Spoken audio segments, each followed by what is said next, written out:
тамринҳои ИМА дар Тоҷикистон. Батальони Амир Темур. ТАСС акнун дар Туркманистон.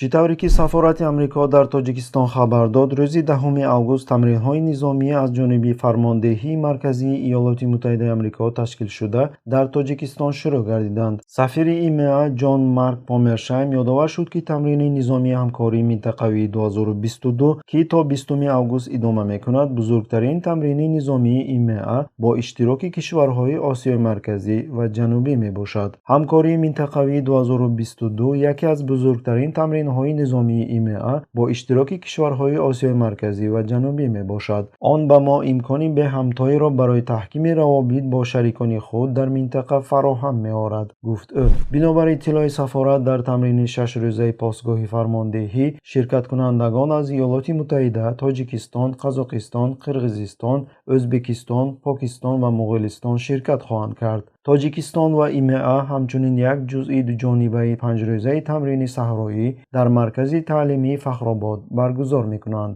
Но мне кажется, что, конечно, сиёсатшинос ва мудири кулли шӯрои умури байналмилалии Русия Андрей Кортунов аз Кремл даъват кард, ки ба ҳодисаҳои рухдода вокуниш нишон диҳад. манфиати Иёлоти Муттаҳидаи Амрико ба гузаронидани тамринҳои низомӣ дар Осиёи Марказӣ хеле равшан аст. Як сол пеш онҳо нерӯҳои худро аз Афғонистон берун оварданд. Ин ба мавқеъҳои онҳо дар минтақа таъсири ҷиддӣ расонд. Акнун онҳо бояд худро дар минтақа барқарор кунанд, гуфт ӯ ба хабарнигори «Взгляд». дар мавриди кишварҳои пасошӯравӣ бошад, ҳар кадоми онҳо кӯшиш мекунанд, ки сиёсати хориҷии бисёрвекториро пеш баранд. барои ҳамин онҳо ба чунин ҳамкорӣ бо Вашингтон манфиатдор мебошанд. вале набояд фаромӯш кард, ки дар ҳоли ҳозир ИМА на шарики потенсиалӣ, балки ҳарифи сиёсии мост, ҳатто бо назардошти он, ки дар Афғонистон мо бо онҳо зиддияти ҷиддӣ надорем, таъкид кард Кортунов. ба гуфтаи ходими пешбари пажӯҳишгоҳи байналмилалии донишкадаи равобити байналмилалии Москваи вазорати корҳои хориҷии Русия Александр Князев, танҳо Ӯзбекистон қодир аст, ки сиёсати воқеии бисёрвекториро дар Осиёи Марказӣ пеш барад. дар ихтиёри ҷумҳурӣ потенсиали ҷуғрофӣ, захирагӣ, коммуникатсионӣ ва иқтисодӣ мавҷуд аст. Тоҷикистон аз ҷумлаи он кишварҳост, ки бо кӯшишҳои манёврии худ дар байни марказҳои ҷаҳонии қудрат дар ояндаи наздик метавонад дар бумбаст қарор гирад, мегӯяд Князев. қобили зикр аст, ки тамринҳои низомии ҳамкории минтақавӣ бо ширкати Иёлоти Муттаҳидаи Амрико, кишварҳои Осиёи Марказӣ ва Ҷанубӣ аз соли 2004 инҷониб ҳамасола баргузор мешавад. аммо танҳо дар соли ҷорӣ бо дар назардошти заиф шудани мавқеи Русия дар пасманзари нокомии ҳарбӣ ва сиёсӣ дар Украина, аксарият онҳоро дар назари нав диданд.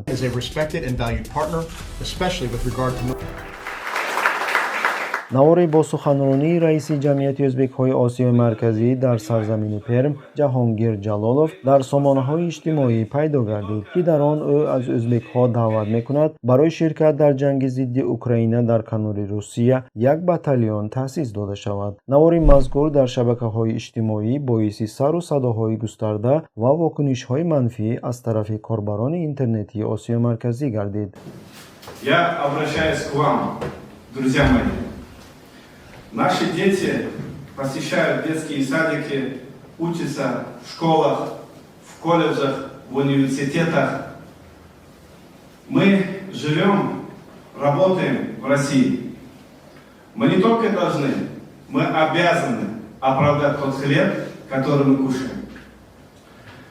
Предлагаю сформировать добровольческий батальон и назвать его великим именем Амир Темур и поддержать специальную военную операцию России по демилитаризации и денацификации Украины.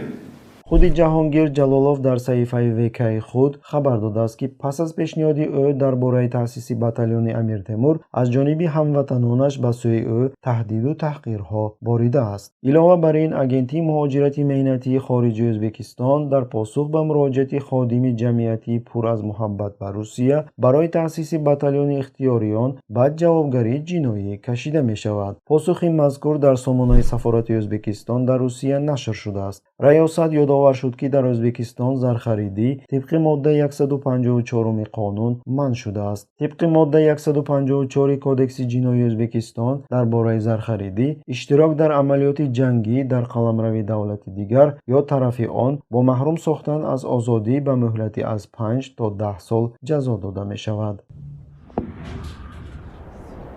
ёдрас мекунем, ки аз оғози ҳамлаи Русия ба Украина, Москва барои ҷалби муҳоҷирон аз Осиёи Марказӣ талош карда, онҳоро бо ваъдаҳои додани шаҳрвандии Русия ва маоши баланд ҷалб мекунад. Бо вуҷуди ин ба даъваткунандагон муяссар нашуд, ки дар ин бобат муваффақияти калон ба даст оранд. Rossiya territoriyasiga Moskva Sheremetyevoda ko'chib kelgan paytida migratsion listni 5-punktidami, 3-punktidami, работа deb yozib qo'ydimi bu insonlar? Shu работасini qilsin.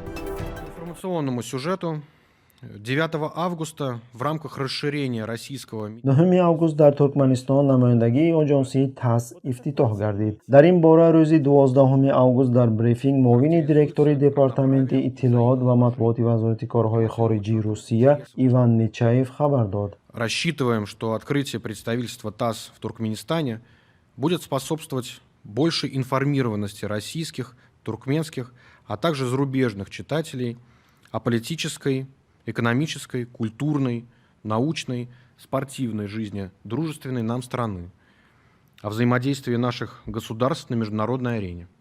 Российская спецоперация на Украине своего рода микрохирургия. қаблан дар охирҳои моҳи май расонаҳои русӣ дар бораи қатъи пахши бархе аз шабакаҳои телевизионии Русия дар қаламрави кишварҳои Осиёи Марказӣ хабар дода, инро як навъи дур кардани ин кишварҳо аз Кремл муаррифӣ карданд. Аммо ба зудӣ ширкатҳои мухобиротии маҳаллӣ хабар доданд, ки басташавӣ ба далели маҳдудияти пахши ин шабакаҳо тавассути моҳвораҳои байналмилалӣ ва интиқоли онҳо ба моҳвораҳои Русия рух додааст. Миссия выполнена. Войска ОДКБ покидают Казахстан. В ходе специальной военной операции по Продолжается специальная военная операция.